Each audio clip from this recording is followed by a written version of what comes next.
Hey there, everybody. Just wanted to come on here to talk about something that maybe most of you know that I used to do, a habit that I used to have. Several years back, I used to go to a meditation group and sit with them every Monday night. And, somebody asked me not so long ago, hey, Nate, do you still meditate? And I was like, yeah, of course I do, every day. And even though I don't post about it anymore, because the group no longer exists after COVID, the Tai Chi Center here in Fresno shut down. Anyways, so I don't post about it anymore. So I talked an awful lot about it. I post things about it. I post a lot of stuff about philosophy.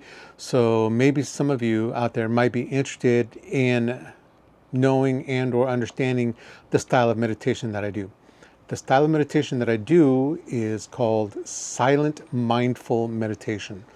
The silent part is primarily due because there are no distractions.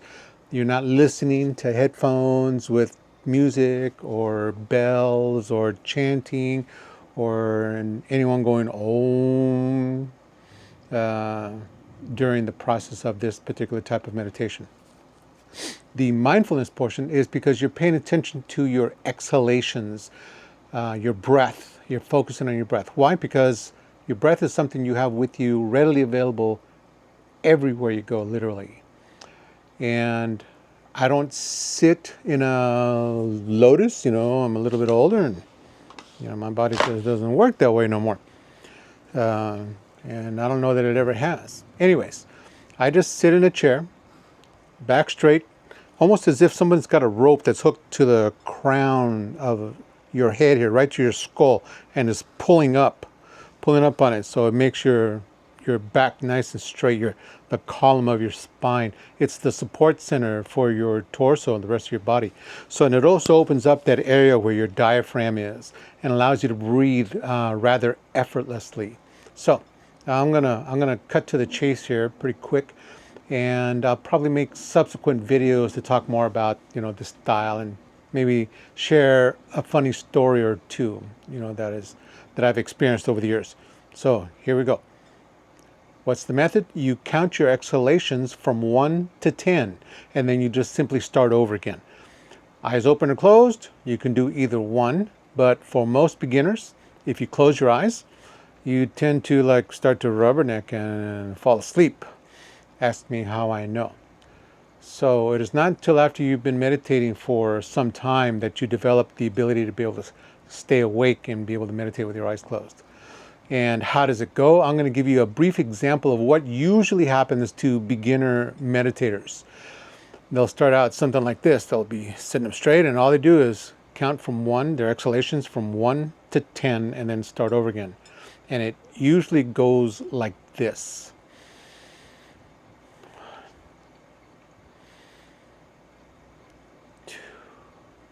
Reminds me of that Tootsie Pop commercial, how many licks?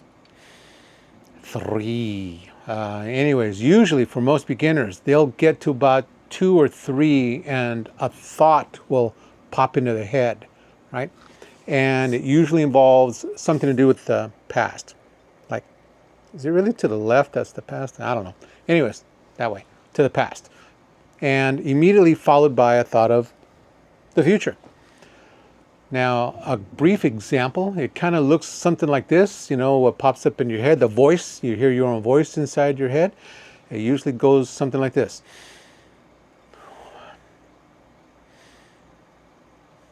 2, 3. Did I remember to shut the water off to the garden before I left the house? Right? That's the thought about the past, which immediately leads to a thought about the future. Oh man, if I forgot, that means that the garden is going to get flooded. And man, if the garden gets flooded, it's going to create a mess. And pretty soon, next thing you know, you're lost in thought, right? You're thinking about all kinds of other crap and you forgot all about your counting. So the purpose of the counting, this is where it comes into play, right? This is the purpose for the counting of the breath, because sooner or later in your daydream, you're out there in la la land, right? Could be whatever. You'll remember, oh, yeah, I was supposed to be counting my breaths. Here's the trick though. You don't go back to where you think you left off. You go back to back to the beginning, right? Because chances are you won't remember exactly where you left off. And one is always a good place to go back to and start. The idea being you learn over time, paying attention to your breath, you wind up developing what's called the muscle of awareness. In other words, as you're meditating,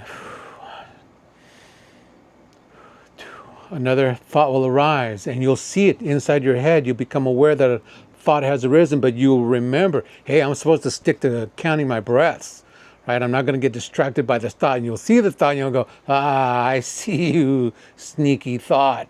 And you'll just let it go and you'll continue counting, right? Up until the next thought comes up and you go through the process all over again of noticing, and you'll keep going.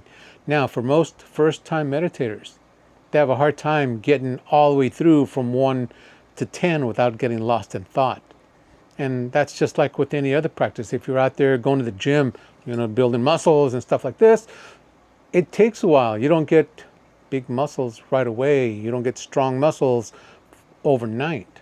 It takes practice. It takes discipline. So in spite of the fact that this style of meditation is the simplest, the easiest, the most no-brainer way to do it, most people find it to be the most difficult because you got headphones on and you listen to a nice chill mix. Oh man, you kind of bliss out because the music's really nice, but you're not learning the damn thing. The idea, if you want to cut to the quick and you want to find that place where you become present, people go, well, why stay present with your thoughts? Because that's the thing that will build the muscle of awareness, which will help you in times of stress and trouble. When you're going through a hard time, you'll remember to stay present within yourself and be able to not immediately reach for something to cope with whatever anxiety or stress you're going through. And for a lot of people, that could be either drugs, alcohol, doom scrolling, of course, and a whole bunch of other stuff that not necessarily good for you. Meditation is a great aid to people's peace. So feel free, if you have any questions, to DM me if you like. I'll be glad to elaborate. Or you can leave comments down below. I'll be glad to answer questions that you have there. And I'll post more about this. I'll maybe it'll be story time. I'll tell you some funny stuff that sometimes happens during meditation. Okay, talk to you guys later. Bye.